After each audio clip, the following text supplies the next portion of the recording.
All right, let's switch gears for a little bit here. Going to talk a little football. Going to put the political stuff to the side for a little bit. Besides, Ink and Stone News is about more than just what's going on in the world of politics. Want to talk a little college football. This past season, I'm going to tell you, man, this past 2015 college football season was one of the best I've seen in a long time. I absolutely OD'd on college football. I'm on the East Coast, so I was watching games from like 12 o'clock noon to about 1 or 2 o'clock in the morning when you throw in the West Coast games. And then when you consider the fact that I watched pre-game, post-game shows, when the weekend came on Saturdays, I was basically 24 hours a day watching football. And that's not even counting, I love high school football. I didn't get out to Friday night games as much as I would have liked to, but I certainly would stay up late on Friday night just to catch the highlights of the Friday night high school football games, and love pro football too, but and watch a lot of pro football. I'm a Dallas Cowboy fan, so we're having a bad year. I'm in Carolina, North Carolina, so the Panthers is like a secondary team of mine, so they've certainly have been having an extraordinary year, very, very, very good year so far. So watching them has been, a little not too bad. When you're a Cowboy fan. I've been a Cowboy fan since 1979. So for me, it's kind of hard just to change allegiance, but very, very happy for Cam Newton and the Carolina Panthers, and hope they continue moving forward. But anyway, let's get back to college football. Now, again, I'm in North Carolina, and I'm a huge North Carolina Tar Heel fan. Had an ACC game on Saturday, championship game. Clemson won. There's a little controversy about the onside kick and whether or not the Heels were offside or not, and clearly replay show that they weren't offside. So there was some type of conspiracy theory going on about the ACC didn't want Carolina to win. They wanted Clemson to win because they wanted to secure their spot in the playoffs.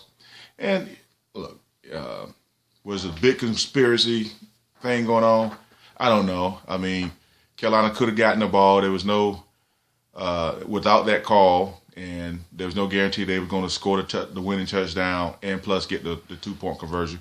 Would have loved to have seen it happen. Would love to have seen Clemson, go into the championship or the playoffs cleanly. But if they happen to win the thing, nobody's going to think back to this anyway. And that's the point I want to make in this little blog post.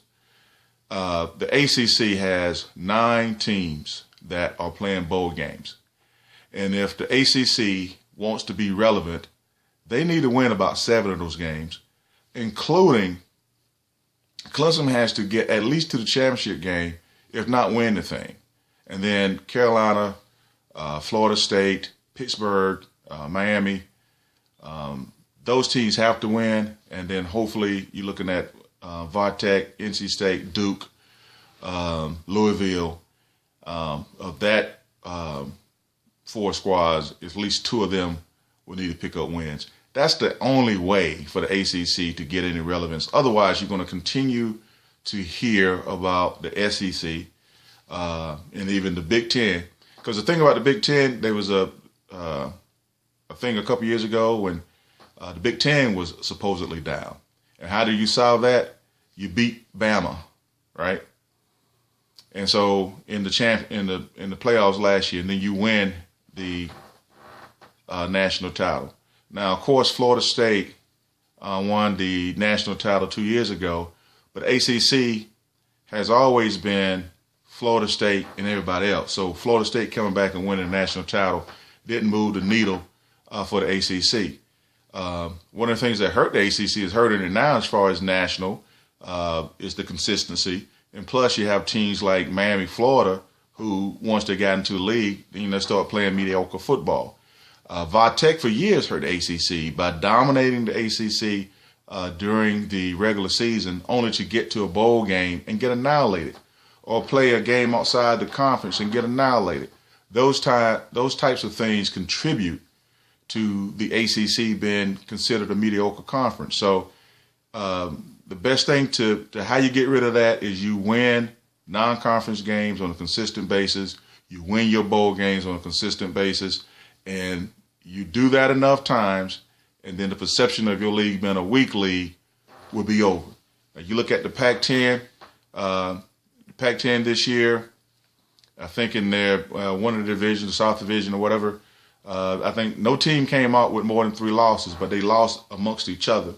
But they did a pretty good job of winning games outside of the conference, except for Stanford losing to Northwestern at the start of the year.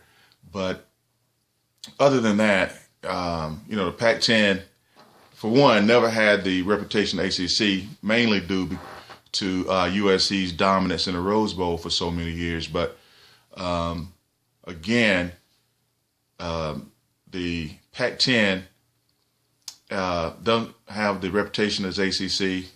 Their respect is up, and ACC wants to get there. And I think with Florida State winning a couple years ago and Clemson competing this year, and hopefully they can win it, that sort of thing will help the ACC become a consistent power and will gain more respect in college football. But that's the way you do it. You do it on the field. So hopefully that's the case. But again, college football, crazy, crazy season. Looking forward to seeing Oklahoma versus Clemson and Alabama versus Michigan State. My prediction is Clemson versus Alabama in the national championship game. I'm going to be rooting hard for Clemson to win it, but my head tells me it's going to be Nick Saban in Alabama. So, but we'll wait and see.